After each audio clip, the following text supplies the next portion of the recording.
Indian educational thinkers की हमारी जो सीरीज चली उसके अंतर्गत आज हम पढ़ेंगे सावित्रीबाई फूले के बारे में, जिनका जन्म 1832 में हुआ था। करीब करीब 200 साल पुरानी ये बात है। ठीक है, अब उस समय पे बाल विवाह का दूषण जो हमारे समाज में पनप रहा था, इसके अलावा और बात करें तो एजुकेशन रेट भी काफ़ी कम था, और लड़कियों की अगर बात करें तो ज़ीरो ही था। समझ लीजिए कि लड़कियों को वहाँ पढ़ना लिखना बिल्कुल ही अलाउ नहीं किया जा सकता था। उस समय में हमारी जो पहली इंडियन फीमेल टीचर जो बनी वो सावित्रीबाई फूले। आज उनकी हम एजुकेशनल फिलोसॉफी पढ़ेंगे। So without a delay let's get started today's class. Savitribai Phule, ठीक है, उनका जन्म 1832 में हुआ था। नायगांव एक छोटा सा गांव है सतारा डिस्ट्रिक्ट का, जो कि महाराष्ट्र में आया हुआ है, वहाँ पे उनका जन्म हुआ था। She got married at early age of 9। उनकी 9 साल की छोटी सी उम्र में शादी हो जाती है। तब उनके पति ज्योतिराव फूले थे, उनकी उम्र भी 12 साल की थी, तो उनका बाल विवाह होता है। Okay, Savitribai started her education after marriage. शादी के बाद उन्होंने पढ़ना लिखना शुरू किया। She was very much passionate about teaching. अब उन्होंने अपनी पढ़ाई ख़त्म तो की, पर उसके बाद उन्होंने टीचिंग का प्रोफेशन अपनाया।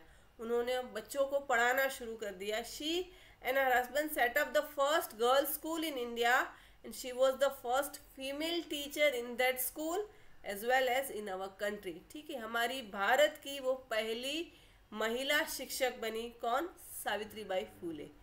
Now moving ahead, Jyotirao and Savitribai started care center called Bal Hatya प्रतिबंधक गृह। ठीक है, पॉसिबली द फर्स्ट जो बाल हत्या प्रतिबंधक गृह था वो क्या था एक्चुअली, तो जो छोटी सी उम्र में जब लड़कियों की शादी हो जाती थी, और काफ़ी बार ये होता था कि उनके जो पति होते हैं वो बड़ी उम्र के होते थे, तो आफ्टर सम टाइम जब उनकी डेथ हो जाती थी तो कहीं ना कहीं वो जो छोटी सी लड़कियां जो विधवा बन जाती थी, उनको समाज के दूषणों का सामना करना पड़ता था, और उसके बाद उनके जो बच्चे होते थे उनको मार दिया जाता था। तो वही बाल हत्या रोकने के लिए सावित्रीबाई और ज्योतिराव ने बाल हत्या प्रतिबंधक गृह बनाया। ठीक है, वो संभवतः भारत का पहला शिशु हत्या निषेध गृह रहा होगा, ऐसा माना जाता है। ठीक है, she was also associated with सत्य शोधक समाज फाउंडेड बाय ज्योतिराव 1873 पुणे। 1873 पुणे में जो ज्योतिराव ने सत्य शोधक समाज जो इनकी स्थापना की थी, उसके साथ भी वो जुड़ी रही। शी वो सोशल रिफॉर्मर, वो सोशल रिफॉर्मर तो थी, बट उसके साथ वो शिक्षणविद भी थी, कवियत्री भी थी, भारत की पहली महिला शिक्षक भी थी। ब्रिटिश गवर्नमेंट ने उन्हें बेस्ट टीचर का अवार्ड भी दिया था। Savitribai open 18 school for the student of different caste. ठीक है, further 1858 those school were got closed, withdrawal of grant from European government। ठीक है, उन्होंने 18 स्कूल, सावित्रीबाई और ज्योतिराव ने मिलकर 18 स्कूल ओपन की थी, but somehow lake of fund था। देन गवर्नमेंट की जो ग्रांट मिल रही थी वो भी बंद हो गई, बिकॉज 1857 में जो रिवोल्ट हुआ था, उसके बाद गवर्नमेंट ने जो इंडियन स्कूल थी उनको ग्रांट देना बंद कर दी। तो 1858 से वो ग्रांट बंद हो जाने के कारण से वो स्कूल भी धीरे धीरे बंद होने लगी। राइट, नाउ मूविंग अहेड, जो करिकुलम था वो किस टाइप का होना चाहिए, तो सावित्रीबाई फूले का कहना था कि जो सब्जेक्ट्स होते हैं वो जो बच्चों को आप पढ़ाओ, उसमें लॉ होना चाहिए, मैथमेटिक्स होना चाहिए, जियोग्राफी होना चाहिए, science, social science, medical science. ठीक है, अब देखिए वो 200 साल पुरानी ये सारी बातें, 200 साल पुरानी ये चीज़ें, बट फिर भी अब सब्जेक्ट्स देखो कितने एडवांस है। इसके अलावा देखिए तो इंग्लिश है एंड आर्ट्स एजुकेशन, वो सारी चीज़ें बच्चों के डेवलपमेंट के लिए ज़रूरी होती है। तो वो सभी चीज़ें हमें वे सभी सब्जेक्ट को पाठ्यक्रम में शामिल करना चाहिए। नाउ टीचिंग मेथड किस टाइप की होनी चाहिए, तो अगर क्लासरूम में आप पढ़ा रहे हो तो रेसिटेशन मेथड होनी चाहिए, लेक्चर मेथड भी होनी चाहिए, एक्सपीरियंशियल मेथड। ठीक है, बच्चे एक्सपीरियंस करके सीखे, एक्सपीरियंस मेथड भी होनी चाहिए, बिकॉज बहुत सारी चीज़ें आप लेक्चर से डिलीवर नहीं कर पाओगे। जितना बच्चा वो उससे जुड़ेगा, वो चीज़ें एक्सपीरियंस करेगा, तो वो अच्छे से वो रिटेन कर पाएगा। प्रैक्टिकल मेथड भी होनी चाहिए और क्वेश्चन आंसर मेथड भी होनी चाहिए। मतलब कि क्लास में जितना इन्वॉल्वमेंट टीचर का है उतना ही इन्वॉल्वमेंट बच्चे का भी होना चाहिए। Right, now moving ahead, teacher किस टाइप का होना चाहिए, द मेन रोल इज, जो पूरी एजुकेशन सिस्टम में वो टीचर का रोल है, तो वो किस टाइप का होना चाहिए वो देख लेते हैं। Teacher will be a knowledgeable person, and will be involve in the work of education without personal bias. ठीक है, अगर वो एजुकेशन सिस्टम में इन्वॉल्व है, एक टीचर है, तो वो उसको कोई भी पर्सनल बायस नहीं होनी चाहिए। बच्चा किसी भी कास्ट का हो, किसी टाइप का हो, उसको कोई भी वो पर्सनल बायस रखे बिना सभी को इक्वली ट्रीट करना चाहिए। And the teacher as efficient in the subject area, वो अपने सब्जेक्ट एरिया में एक एफिशिएंट होना चाहिए, उसको उस सब्जेक्ट का पूरा नॉलेज होना चाहिए। The teacher as a mentor of the students and the teacher as a motivator, inspiration and the upholder of ethical standard, उसके नैतिक मूल्य वो भी ऐसे होने चाहिए। बिकॉज कहीं ना कहीं जो हमारा जो बिहेवियर है, हमारे जो एथिकल स्टैंडर्ड्स है, वो कहीं ना कहीं बच्चा इतने टाइम हमारे साथ रहता है तो वो कहीं ना कहीं हमारा जो बिहेवियर है वो बच्चे के ऊपर रिफ्लेक्ट करना चाहिए। तो हमारे एथिकल स्टैंडर्ड्स है वो भी हाई होने चाहिए। Right, now moving ahead, discipline किस टाइप का होना चाहिए? Savitri Bai Phule emphasize on free discipline. ठीक है, फ्री डिसिप्लिन की उन्होंने बात की है, कोई भी चीज़ें आप बच्चों के ऊपर आप थोप नहीं सकते। She felt that the discipline established bye punishment, ठीक है, वो पनिशमेंट के बिल्कुल खिलाफ थी। उन्होंने क्या कहा कि she felt that the discipline established bye punishment was incompatible with the nature of students mind. ठीक है, बच्चों का जो माइंड की प्रकृति है उसके बिल्कुल विरुद्ध है। अगर आप पनिशमेंट दोगे तो वो बहुत ही गलत चीज़ हो जाएगी। According to her, discipline attempts by force on the student can never be successful. आप कोई भी चीज़ आप बाय फोर्स कराओगे, आप डिसिप्लिन भी बच्चों में बाय फोर्स लेके आओगे तो वो लॉन्ग रन में वो कभी भी वो चीज़ें सक्सेसफुल नहीं होंगी। राइट, नाउ आगे उनके अचीवमेंट के बारे में बात करें तो फर्स्ट स्कूल फॉर शूद्र एंड अति शूद्र, उन्होंने शूद्र और अति शूद्र जो कम्युनिटी है उनके लिए पहली एक इंडिया की पहली स्कूल उन्होंने एस्टैब्लिश की। Savitribai Jyotirao Phule started school in 1849 for adults at Usman Shaikh's Wada in Pune for educating Shudra and Ati Shudra community. शूद्र और अति शूद्र कम्युनिटी के लिए 1849 में पुणे में जो उस्मान शेख का वाड़ा था वहाँ पे उन्होंने पहली स्कूल उनके लिए इस्टेब्लिश की।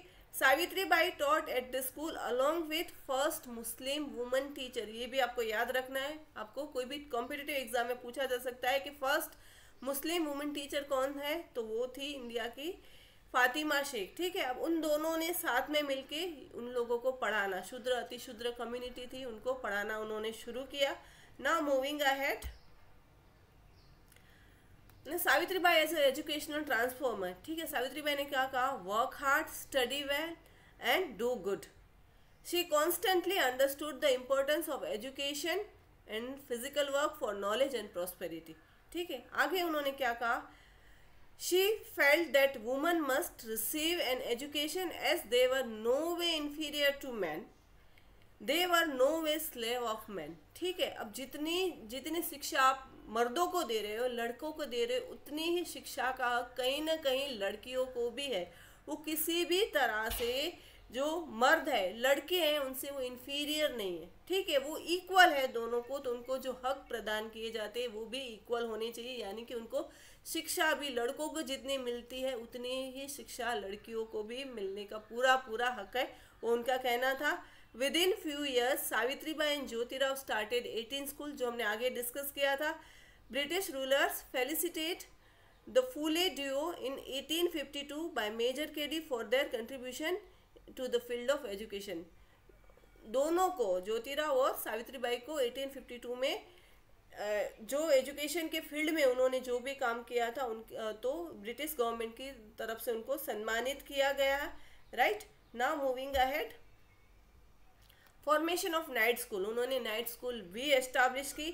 In the year 1855 the night school for the agriculturist. ठीक है, जो खेतों में मजदूरी करा करते थे और जो दूसरे मजदूर थे उन लोगों के लिए उन्होंने नाइट स्कूल एस्टैब्लिश की, क्योंकि वो लोग जो सुबह में काम करते थे उनके लिए वो मॉर्निंग स्कूल पॉसिबल नहीं थी, but they were also willing to educate themselves. ठीक, उनको भी पढ़ना था, तो उनके लिए उन्होंने नाइट स्कूल की फैसिलिटी प्रोवाइड की। Many downtrodden people had no option to go to regular school, but they could themselves available only at the night. So to cater their needs, Phule couple started night school. ठीक है, उनकी जो ज़रूरत थी उनके हिसाब से उन्होंने नाइट स्कूल भी एस्टैब्लिश की है। Right,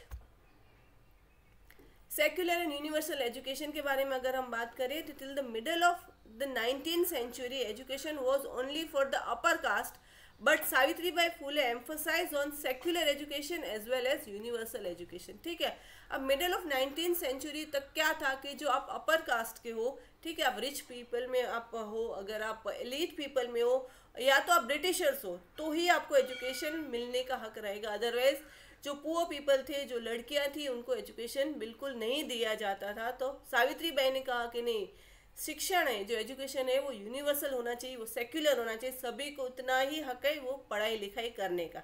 Savitribai Phule and her husband consider education to be instrument to bring up the changes in the conditions of socially oppressed caste. ठीक है, जो दबी हुई उत्पीड़ित जो कास्ट है, उनको जो उनकी जो कंडीशन है उनमें सुधार लाने का, एक सोशल चेंज लाने का सबसे बड़ा अगर कोई इंस्ट्रूमेंट है तो वो एजुकेशन है। यू जस्ट एजुकेट देम, उनके वो ऑटोमेटिकली वो उनकी जो परिस्थिति है उसमें सुधार आ जाएगा। Right, Savitribai Phule gave importance to the education of women to promote social transformation. उन्होंने विमेन एजुकेशन के लिए भी बहुत भार दिया है। Right, now moving ahead,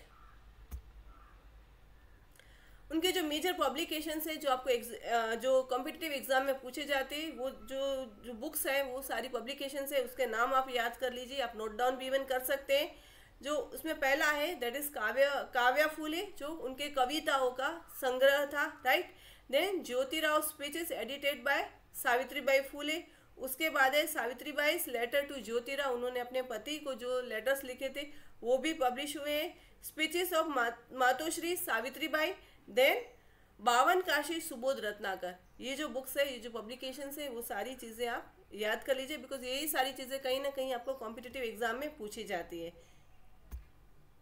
So this is all about for today. Thank you for watching. If you like the class, do consider like, share and subscribing to my channel. मिलते हैं next class में. Till then, bye bye and take care of yourself.